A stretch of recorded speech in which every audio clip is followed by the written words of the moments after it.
अच्छा बच्चे, बिस्मिल्लाहिर्रहमानिर्रहीम। Class second year, important long question है, मोस्ट इंपॉर्टेंट है आपका। ये long question RH blood group system की फौरी बाद आता है और बड़ी इंपॉर्टेंट आप ये कह सकते हैं कि आपका ये टॉपिक है। गौर कीजिएगा, इंशाल्लाह आपको 5 मिनट में चीजें कवर अप हो जाएंगी, कोई इतनी मुश्किल चीज नहीं है। टॉपिक का नाम है एरिथ्रोब्लास्टोसिस फुटालिस। ठीक है जी। बेसिकली ये एक डिसऑर्डर डिजीज है। अब बच्चे होता क्या था, अब मेरे साथ जुड़ेंगे आपको फौरन समझ आ जाएगा। हम जरा पहले RH ब्लड ग्रुप सिस्टम को थोड़ा सा अपने माइंड में बैठा के आएंगे। हमने बोला था कि जो डी जीन होता है ना, वो एक स्पेशल टाइप ऑफ जीन मौजूद है जो ब्लड ग्रुप के ऊपर सरफेस पे मौजूद है एंटीजन के साथ। और वो क्या करता है, वो करता है कि पॉजिटिव फैक्टर जो आपके ब्लड ग्रुप में मौजूद होता है, उस पॉजिटिव फैक्टर के लिए रिस्पॉन्सिबल क्या है कि डी जीन का होना। जिस ब्लड ग्रुप में डी जीन पाया जाएगा वो RH पॉजिटिव होगा, जिस ब्लड ग्रुप में डी जीन नहीं पाया जाएगा वो RH नेगेटिव होगा। जिस ब्लड ग्रुप में डी जीन पाया जाएगा उसको A पॉजिटिव कहेंगे, उसको B पॉजिटिव कहेंगे, उसको AB पॉजिटिव कहेंगे और उसको O पॉजिटिव। जिस ब्लड ग्रुप में डी जीन नहीं पाया जाएगा, डोंट हैव जी, जिस ब्लड ग्रुप में डी जीन नहीं पाया जाएगा उसको A नेगेटिव कहेंगे, B नेगेटिव कहेंगे, AB नेगेटिव कहेंगे और O नेगेटिव कहेंगे। यहां तक बात आपके माइंड में बिल्कुल क्लैरिटी के साथ मौजूद है, यहां तक कोई मसला नहीं है। फिर इसके बाद हमने एक और चीज आपको बताई थी। हमने कहा था बच्चे अगर हम जीनोटाइप पे जाएं, जीनोटाइप, हमने अगर कहा था कि जीनोटाइप पे जाएं तो RH पॉजिटिव कैसे बनता है और RH नेगेटिव कैसे बनता है। हमने कहा RH पॉजिटिव की जो जीनोटाइप है वो या तो कैपिटल डी होगा या तो कैपिटल डी स्मॉल डी होगा, बिकॉज यहाँ पे दोनों में कैपिटल डी डोमिनेंट है। हमने कहा था RH नेगेटिव की जो जीनोटाइप होगी वो स्मॉल डी और स्मॉल डी ही होगी, क्योंकि यहाँ पे स्मॉल डी रिसेसिव है। स्मॉल डी का मतलब यहाँ पे RH factor possible, D gene पाया नहीं जा रहा। दैट मीन्स कि यहाँ पे आपके पास जो स्पेशल टाइप ऑफ जीन है, स्पेशल टाइप ऑफ प्रोटीन है, यहाँ पे नहीं है। दैट मीन्स कि ये आपके पास RH नेगेटिव है। यहां तक भी हमें कोई मसला नहीं है, ये चीज गो थ्रू होगी। अब इसके साथ साथ हम पॉइंट को तंदा जोड़ते जाएंगे बिल्कुल साथ। जरा मेरी बात पे गौर कीजिएगा, ये वही बातें हैं जो आपको बता के आ चुका था। फिर मैंने कहा थी जी कि आपके पास जो RH पॉजिटिव होता है ना, इसके पास एंटीबॉडीज नहीं होती, नॉट एंटीबॉडीज। मैंने कहा जी इनके पास एंटीबॉडीज नहीं होती। लेकिन मैंने जब RH नेगेटिव की बात लिखी थी, मैंने कहा था ये हाईली इम्यूनोजेनिक है। क्या है? Highly immunogenic, immunogenic. That means कि जब इनको इनका दुश्मन दिखाया जाएगा, इनको अगर कोई पॉजिटिव ब्लड ग्रुप इनके सामने भी लाया जाएगा, ये फौरन से एंटीबॉडीज बनाना शुरू कर देंगे। ये बात आपने भाई यहां तक आपने बात माइंड में रखनी है कि RH पॉजिटिव के पास कोई एंटीबॉडी मौजूद नहीं है, RH नेगेटिव के पास एंटीबॉडी नहीं है, लेकिन हाईली इम्यूनोजेनिक है। फौरन से जब हम ये किसी पॉजिटिव ग्रुप को देखेंगे तो उसके मुकाबले में अपने स्पाई फौरन खड़े कर देंगे कि यार तुमने यहां पर नहीं आना, आओगे हम तुम्हारे पास एग्लूटिनेशन कर देंगे, क्लम्पिंग कर देंगे और फौरन हम तुम्हारा बेड़ा गर्क कर देंगे। यहां तक बात। अब जो आपके पास टॉपिक का नाम है ना, एरिथ्रोब्लास्टोसिस फुटालिस, एरिथ्रोब्लास्टोसिस फुटालिस। बच्चे बेसिकली ये क्या चीज है? It is a disorder disease. ये एक डिसऑर्डर डिजीज है। होता क्या है बच्चे, मेरी बात पे जरा गौर करना, भी ये बात आप समझ जाएंगे। एक मदर है, ये आपके पास है फादर।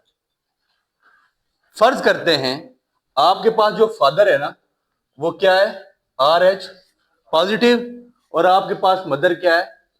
RH, मेरी बात सुनिएगा, RH पॉजिटिव और RH, father RH positive, mother RH negative. Mother RH negative, that means कि मदर के पास small D, father RH positive, that means father के पास, बस बात शुरू हो रही है बच्चे, पीछे वाली बातें आपको क्लियर है। फादर के पास कैपिटल डी, मदर के पास कैपिटल डी, यहां से आया स्मॉल डी, यहां से आया। जो बच्चा पैदा हुआ, जो फर्स्ट जनरेशन पैदा हुई, दैट मीन्स कि उसका ब्लड ग्रुप क्या आ गया आपके पास, कैपिटल डी स्मॉल डी, क्या आया बच्चे, R H positive, R H. अब मसला यहां पे आ जाता है, अब मसला यहां पे आ सकता है, यहां पे मसला आ जाता है। मसला क्या है कि यार आपके वालिद साहब का ब्लड ग्रुप था R H positive, R H positive से भी हटते हैं, हम कहते हैं कि आपके वालिद साहब का ब्लड ग्रुप था ओ पॉजिटिव, आपकी वालिदा का ब्लड ग्रुप था ओ नेगेटिव, लेकिन आपका ब्लड ग्रुप क्या है। यहां तक बात समझ आ गई कि कैपिटल डी वाले से आया, स्मॉल डी मदर से आया, कैपिटल डी डोमिनेंट हो गया, दैट मींस कि आपका ब्लड ग्रुप क्या आ गया, पॉजिटिव। यहां तक प्रॉब्लम इससे पहले नहीं थी। अब आपके जो ब्लड ग्रुप है ना, वो जो पहली जनरेशन आ रही है ना, उसका ब्लड ग्रुप क्या होगा, वो पॉजिटिव। यहां मसला शुरू हो जाएगा। यहां पे मसला क्या स्टार्ट होगा, उस मसले को हम पॉइंट पे बनाना शुरू करते हैं। मसला ये होगा कि जब ओ नेगेटिव वाली मदर के वॉर्म में ओ पॉजिटिव वाला बच्चा पलना शुरू होगा, सुनिएगा, जब ओ सुनिएगा, जब ओ नेगेटिव वाली मदर की वॉर्म में ओ नेगेटिव वाला बच्चा पलना शुरू होगा। अब बात सुनिएगा, आपके पास बस ये माइंड में रखें कि जो आपके पास बच्चा के ब्लड ग्रुप आया वो क्या है, O negative, O positive, sorry O positive आ गया। जब ओ नेगेटिव वाली मदर के वॉर्म में क्या होगा, ओ पॉजिटिव वाला बच्चा पलना शुरू होगा, it start to produce antibodies. तो वहां पे एंटीबॉडीज बनेगी किधर, मदर के वॉर्म में। अभी बच्चा पेट में मौजूद है सर, मदर के वॉर्म में एंटीबॉडीज बनना शुरू हो जाएंगी। जब एंटीबॉडीज बनना शुरू हो जाएंगी तो वो क्या करेंगी, इट क्रॉस प्लेसेंटा, वो क्या क्रॉस करेंगी, प्लेसेंटा क्रॉस कर जाएंगी, प्लेसेंटा क्रॉस कर जाएंगी। जब वो प्लेसेंटा क्रॉस कर जाएंगी ना, फिर क्या शुरू होगा, hemolytic reaction, hemolytic reaction start हो जाएगा, हेमोलाइटिक रिएक्शन स्टार्ट हो जाएगा। हेमोलाइटिक रिएक्शन क्या चीज होती है बच्चे, डिस्ट्रक्शन ऑफ आरबीसीज, आपके रेड ब्लड सेल्स टूटना शुरू हो जाएंगे, destruction of RBCs, red blood cell टूटना शुरू हो गए। क्या हुआ, जब ओ नेगेटिव वाली मदर के वॉर्म में ओ पॉजिटिव वाला बच्चा पलना शुरू हुआ तो वहां पे एंटीबॉडीज बनना शुरू हुई, उसने प्लेसेंटा को क्रॉस किया, हेमोलाइटिक रिएक्शन शुरू हो गया, और उसके बाद हेमोलाइटिक रिएक्शन का destruction of red blood cell शुरू होगी। जब destruction of red blood cell शुरू हुई, सुनिएगा बात वहां से जोड़ेंगे सारी और आप खुद थ्योरी बना लेंगे इसकी।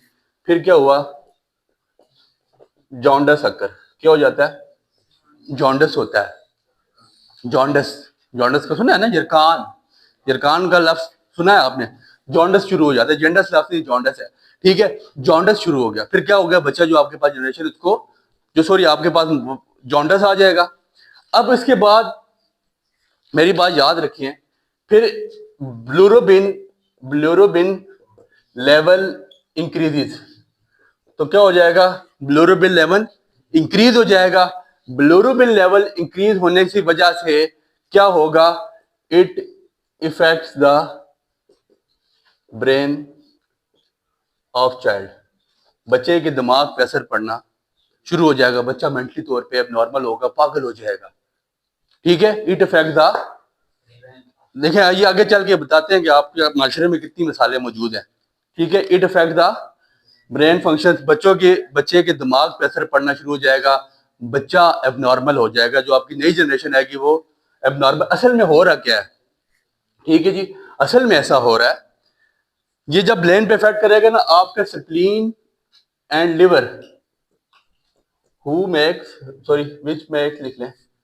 विच मेक्स आरबीसी, जो आपके रेड ब्लड सेल बना रहे हैं, ठीक है जी, ये क्या करेंगे, स्वेल होना शुरू हो जाएंगे, ठीक है जी, इट स्वेल्स, तो ये क्या हो जाएंगे, स्वेल होना शुरू हो जाएंगे, ठीक है जी। जब ये स्वेल होना शुरू हो जाएंगे, इसको हम कह सकते हैं, ये आपके पास क्या शुरू हो जाएगा, एरेथ्रोब्लास्टोसिस। एरेथ्रोब्लास्टोसिस में क्या होगा, आपके पास इमेच्योर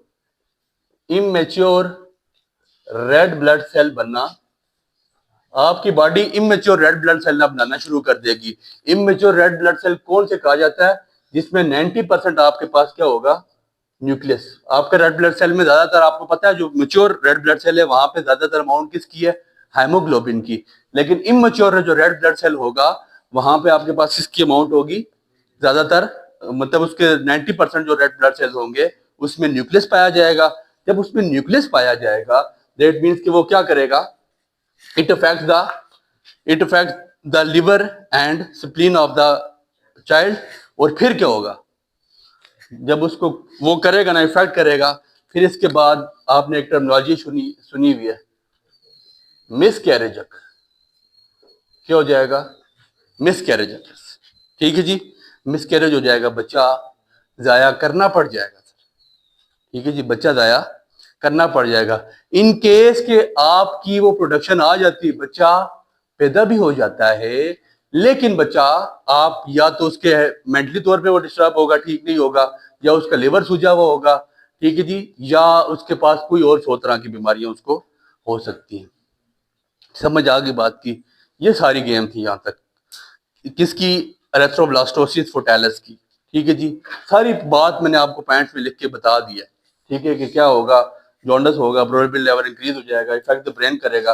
फिर उसके बाद आपके पास क्या, स्प्लीन और लिवर जो ब्लड सेल बना रहे होते हैं वो स्वेल होना शुरू हो जाएंगे। वो स्वेल होंगे तो एरेथ्रोब्लास्टिस का प्रोसेस शुरू हो जाएगा। एरेथ्रोब्लास्टोसिस क्या होता है कि इमेच्योर रेड ब्लड सेल बनना शुरू हो जाएंगे। इमेच्योर रेड ब्लड सेल कौन से होते हैं, जिसमें 90% आपके पास न्यूक्लियस होता है, उसमें हेमोग्लोबिन की मिकदार ही नहीं होगी, और बच्चा मेंटली तौर पे डिस्टर्ब होगा, उसके लिवर पे, या अगर उसकी पैदाइश हो भी जाती है इन केस, फिर भी वो ठीक नहीं होगा बच्चे। याद तक कोई मसला, ये आपके पास था एरेथ्रोब्लास्टोसिस फोर्टालिस। सुनिएगा, अब बात इतनी सी है, आपका यहाँ पे सवाल होना चाहिए, सर हमने आज तक पढ़ा जो कुछ होता है अल्लाह की मर्जी से होता है, अल्लाह की इजाजत से होता है, अल्लाह की इजाजत से होता है। सर देखें, आपके माशरे में मिसालें मौजूद हैं, कई बच्चे मजदूर हैं। क्या होता है सर, देखें आपके माशरे में मिसालें मौजूद हैं, कई बच्चे मजदूर हैं। कजन मैरिजेस में तो बेतहाशा ये काम है। ठीक है, अब टॉपिक ऐसा है कि आपको इसको बताना पड़ेगा। इस चीज को बताने में मैं कोई आर महसूस नहीं कर रहा। आप लोगों में, माशरे में, आपके घरों में मिसालें मौजूद होंगी कि यार आपकी कजन मैरिजेस में पहली प्रोडक्शन ठीक हुई, दूसरी, तीसरी, चौथा बच्चा जाके मजदूर है, तीसरा मजदूर है, कोई ना कोई उसको डिसऑर्डर उसकी बॉडी में है। अब सर हम करें क्या? देखिए, इस्लाम आप पे पाबंदी नहीं लगाता। इस्लाम ने आप पे पाबंदी नहीं लगाई हुई कि यार फलां जगह शादी करनी और लाजमी करनी नहीं। ये तो यहाँ ये बड़े सगीर का रिवाज है जी, बच्चा ले जमता है पहले रिश्ता करके तो उसकी फी मड़ी हुई।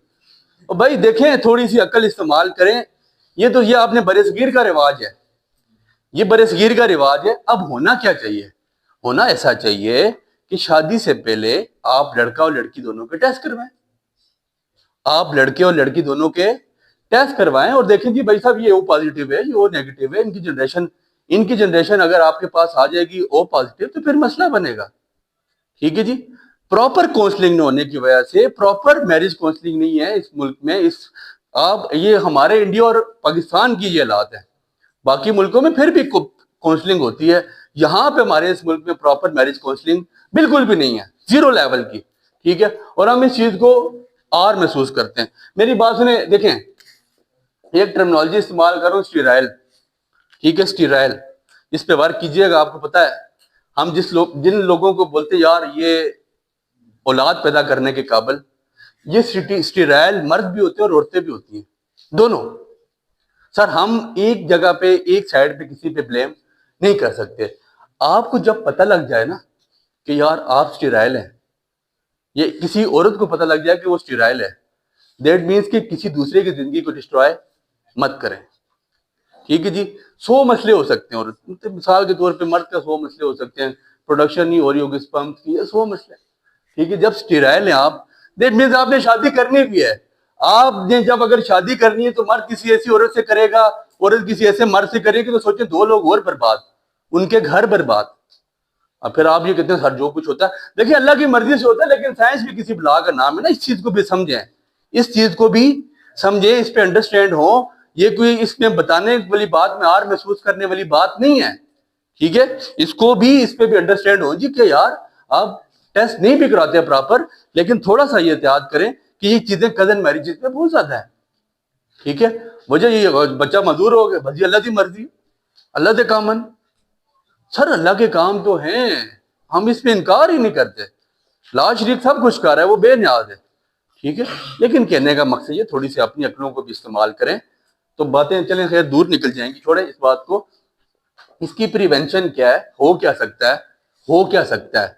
हो ऐसा सकता है कि आपने ना before birth, at the time of pregnancy, आप टीके लगाए जाते हैं, एंटीडोट्स दिए जाते हैं, जो क्या करता है, आपकी एंटीबॉडीज के लेवल को कम करता है। प्रिवेंशन क्या है कि आपने पैदाइश से पहले या प्रेगनेंसी के टाइम पे आपने क्या कर दिया, टीके लगवाए, एंटीडोट्स लगवाई, जिससे आपके एंटीबॉडीज बनना थोड़ा सा, उसका एंटीबॉडीज बनने का लेवल कम हो गया।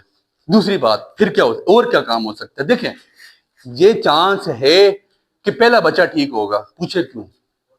मैंने आपको बताया, मैंने कहा जी जिस वक्त तक रेड ओ नेगेटिव के सामने ए ओ पॉजिटिव नहीं आएगा तब तक वो एंटीबॉडी बनाना, जब वो एक दफा सामने आ जाएगा दैट मींस कि थोड़ा स्टार्ट में वो यूज्ड हो जाएगा, एक बच्चे के टाइम पे वो उस तरह रिटेलिएट नहीं करेगा। दैट मींस कि पहली प्रोडक्शन आपकी ठीक हो गई है।